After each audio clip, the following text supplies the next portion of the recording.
ನಮಸ್ತೆ ಸ್ನೇಹಿತರೆ. ನಾವು ಸನಾತನ ಧರ್ಮದಲ್ಲಿ ಭಕ್ತಿ ಭಂಡಾರಿ ಬಸವಣ್ಣನವರನ್ನು ನಾವು ನೋಡುವಾಗ ಅವರ ವಚನದಲ್ಲಿ ಒಂದು ಮಾತು, ಸೂಳೆಗೆ ಹುಟ್ಟಿದ ಕೂಸಿನಂತೆ ಆರನಾದರೂ ಅಯ್ಯ ಅಯ್ಯ ಎನ್ನಲಾಗಿ ಚೆನ್ನಯ್ಯನೆನ್ನಯ್ಯ ಚೆನ್ನಯ್ಯನ ಮಗ ನಾನು ಕೂಡಲ ಸಂಗನ ಮಹಾಮನೆಯಲ್ಲಿ ಧರ್ಮ ಸಂತಾನ ಭಂಡಾರಿ ಬಸವಣ್ಣ ಅಂತ ಒಂದು ವಾಕ್ಯವನ್ನು ಹೇಳ್ತಾರೆ, ವಚನವನ್ನು ಹೇಳ್ತಾರೆ. ಏನಿದರ ಅರ್ಥ? ಸೂಳೆಗೆ ಮನೆಗೆ ನೂರಾರು ಜನ ಬಂದು ಹೋಗ್ತಾರೆ. ಆಕೆ ತಾಯಿಗೆ ಹುಟ್ಟಿದಂಥ ಮಗುವಿಗೆ ಯಾರನ್ನು ತಂದೆ ಅಂತ ಹೇಳೋದು, ಯಾರನ್ನು ತಂದೆ ಅಂತ ತೋರಿಸೋದು?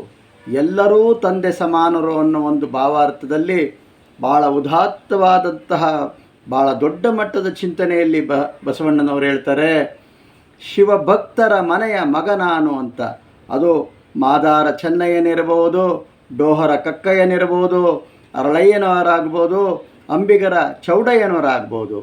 ಯಾವ ಶಿವಶರಣರಾಯ ಆದರೂ ಕೂಡ ಅವರ ಮನೆಯ ಮಗ ನಾನು ಅನ್ನುವಂಥ ಭಾವನೆಯಲ್ಲಿ ಚೆನ್ನಯ್ಯನೆನ್ನಯ್ಯ ಚೆನ್ನಯ್ಯ ನನ್ನಯ್ಯ ಚೆನ್ನಯ್ಯನ ಮಗ ನಾನು ಅನ್ನೋಂಥ ಒಂದು ಉದಾತ್ತವಾದಂಥ ಮಾತನ್ನು ಹೇಳ್ತಾರೆ.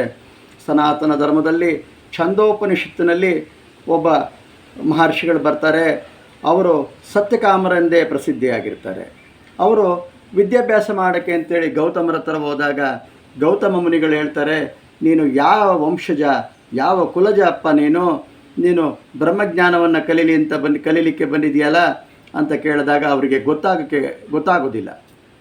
ತನ್ನ ತಾಯಿ ಹತ್ರ ಹೋಗಿ, ಅಮ್ಮ ನನ್ನ ತಂದೆ ಯಾರು, ನಾನು ಯಾರ ಮಗ, ಯಾವ ಕುಲಸ್ಥ ಅಂತೇಳಿ ಕೇಳ್ತಾರೆ. ತಾಯಿ ಹೇಳ್ತಾರೆ, ನಾನು ನೂರಾರು ಮನೆಯ ಕೆಲಸ ಮಾಡುವಾಗ ನಾನು ನೂರಾರು ಸಂಗಡ ಸೇರಿದ್ದೆಪ್ಪ, ನಿನ್ನನ್ನು ಯಾರ ಮಗ ಅಂತ ಹೇಳಲಿಕ್ಕೆ ನನಗೆ ಆಗೋದಿಲ್ಲ, ಯಾರು ಬೇಕಾದರೂ ನಿನ್ನ ತಂದೆ ಆಗ್ಬೋದು ಅಂತ ಹೇಳ್ತಾಳೆ.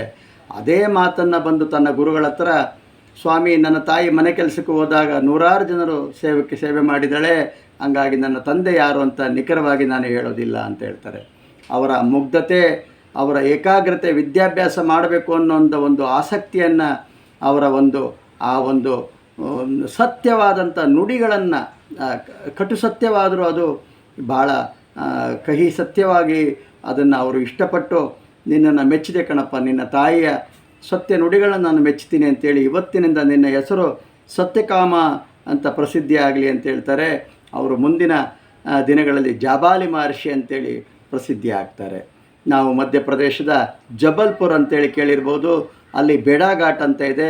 ಆ ಬೇಡಾಘಾಟ್ನಲ್ಲಿ ಜಾಬಾಲಿ ಮಹರ್ಷಿಗಳು ತಪಸ್ಸು ಮಾಡಿದಂಥ ಸ್ಥಳ ಅದು. ಹಾಗೆ ಇಂಥ ಒಂದು ಸನಾತನ ಧರ್ಮದಲ್ಲಿ ಇಂಥ ಒಂದು ಉದಾತ್ತವಾದಂತಹ ಚಿಂತನೆ, ಇಂಥ ಒಂದು ಶರಣ ಪರಂಪರೆಯನ್ನು ನಾವು ನೋಡ್ಬೋದು. ಅದ್ಭುತವಾದಂಥ ಮಾತುಗಳು ಬಸವಣ್ಣನವರು. ಹಾಗಾಗಿ ಎಲ್ಲರ ಮನೆ ಮಗನಾಗಿ ಎಲ್ಲರ ಚಿತ್ತದಲ್ಲೂ ಇವತ್ತಿಗೂ ಕೂಡ ಅವರು ಸತ್ಯದರ್ಶನವಾಗಿ ನಿಲ್ತಾರೆ. ಜಯ ಗುರುದತ್ತ, ಜಯ ಗುರುದತ್ತ.